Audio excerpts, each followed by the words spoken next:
8 years of marriage. 2 beautiful children. A quiet, sunlit house in the suburbs with a white picket fence. For nearly a decade, I believed I was living the quiet American dream. I believed I knew the soft-spoken librarian who woke up beside me every single morning, who packed our kids' lunches, and who held my hand when the world felt too heavy. But as I stared at the official coroner's report resting in my trembling hands on a cold Tuesday night, my entire reality shattered into 1,000 jagged pieces. According to the Department of Health and the official records of the state of Ohio, the woman sleeping soundly in my upstairs bedroom had died in a violent car crash 15 years ago. Her name wasn't Clara. Her life wasn't mine. And the woman I had loved for 8 years was a phantom. My name is Julian. To understand the terror of that moment, you have to understand who Clara was to me. We met 9 years ago at a small coffee shop just outside of Chicago. She was reserved, gentle, and had a quiet warmth that immediately drew me in. She didn't talk much about her past, only that she was an orphan, raised in foster care, with no remaining family to speak of. I never questioned it. In fact, it made me want to protect her even more. Within 2 years, we were married. A year later, our daughter Lily was born, followed by our son Leo. Clara was the kind of mother people write books about. Patient, loving, and entirely devoted to our small family. She was my anchor. My safe harbor. In 8 years, we had never had a major fight. We built a life founded on what I thought was total, unwavering trust. Or so I believed. The illusion began to unravel on a rainy afternoon in late October. I came home early from work and checked the mail on the kitchen counter. Tucked between routine utility bills and junk mail was a thick white envelope. It was addressed to our house, but the name on the front wasn't Clara or Julian. It was addressed to someone named Sarah Vance. Assuming it was misdelivered, I reached for a letter opener. But as I slid the paper out, my heart skipped a beat. It was a formal bank notification from an international financial firm. Inside was a 3-year transaction history showing weekly wire transfers of exactly $500, sent every single Friday to a private offshore account in the Cayman Islands. Over $75,000 had been moved out of an account tied directly to my home address. My head spun. We didn't have $75,000 to spare. Where was this money coming from? And who was Sarah Vance? That night, I didn't say anything. I stayed up, sitting in the dark of our hallway. Around 11 p.m., I saw Clara step into the kitchen. She thought I was fast asleep. She pulled out a small, disposable prepaid phone from the bottom of a flower vase, a phone I had never seen in my life. I crept closer to the door frame, my stomach churning. Her voice was shaking in a way I had never heard before. She whispered frantically into the receiver, "I paid you this week. The full $500 is in the account. Please, just leave my family out of this." My blood ran cold. My mind raced to the darkest possible conclusion. My quiet, librarian wife was paying off a secret lover. She was lying to me. I couldn't just confront her. If she was hiding something this big, she would lie. I needed undeniable proof. The next morning, I did something I never thought I would do. I hired a private investigator named Marcus, a retired detective known for handling delicate family matters. I handed him the bank statement, the name Sarah Vance, and a photo of my wife. 3 excruciating days passed. 3 days of pretending everything was fine, of kissing my wife goodnight while feeling like a complete stranger was sleeping beside me. On Friday afternoon, Marcus called me into his office. The blinds were drawn, and his face was grim. He didn't hand me photos of another man.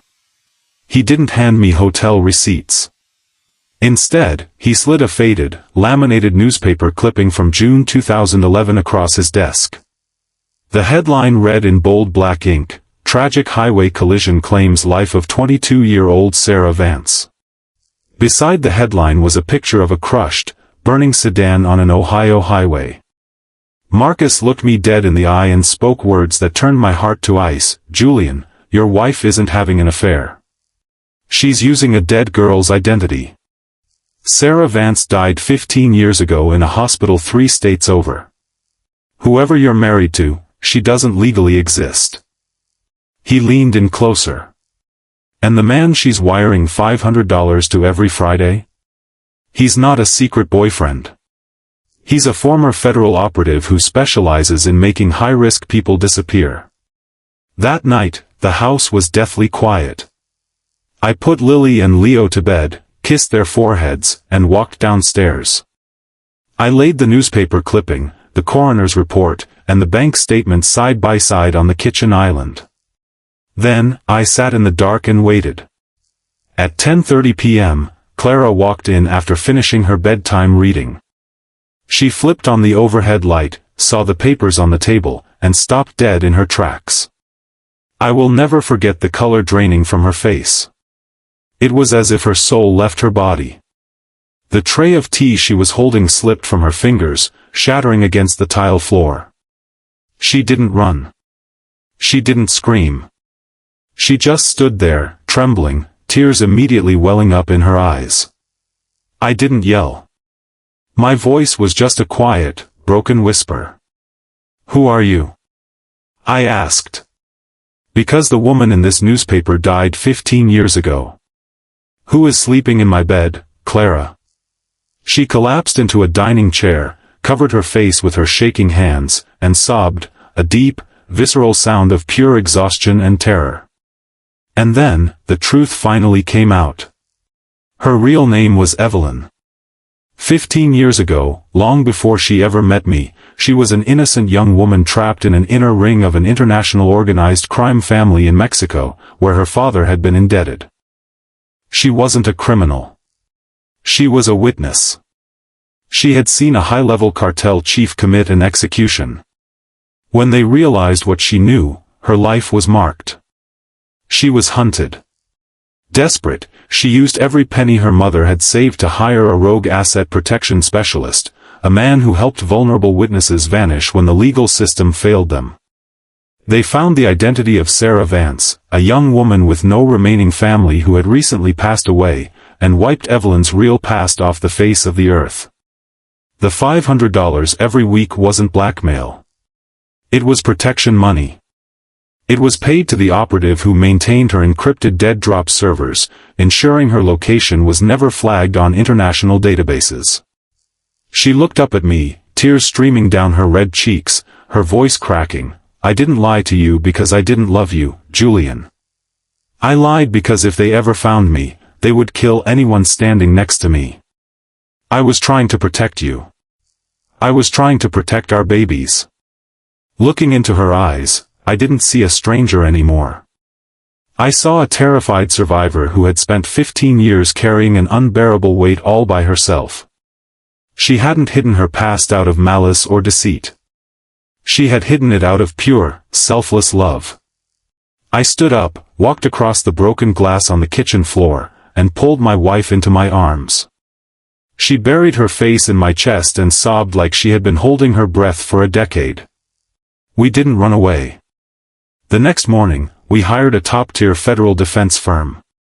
With their help, Evelyn officially entered a federal protection realignment program, resolving her legal status safely and permanently removing her from the shadows. It took time, legal battles, and counseling, but the shadows finally left our home. I realized something profound through all of this. True love isn't about finding someone with a perfect, effortless past. It's about standing shoulder to shoulder with the person you love when their darkest storms finally catch up to them. She may not have been the Clara I thought I met in that coffee shop 9 years ago, but she was the woman who gave me my family. And I would cross through fire 1,000 times over to keep her safe.